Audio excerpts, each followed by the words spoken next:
So I'm going to tell you a little strategy for the GPA, the Peoria, Illinois area. It's based in a modern update of what's going to be in American markets. It's based on a different form of greed, believe it or not. It is greedy, but it's a different form of greed, one that's more in alignment with global underpinnings and global understandings of things. It could put the GPA in as a thought leader successfully. One of these things has to do around storytelling and communicating messages successfully, according to modern economic theory and futuristic, potentially, economic theory.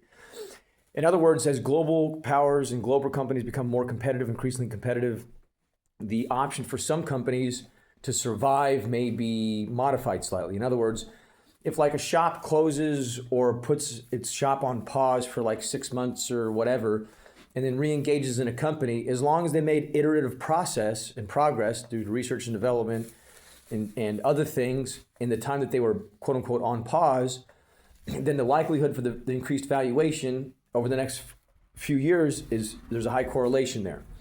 Now, to tell that story accurately to the masses, it becomes perplexing.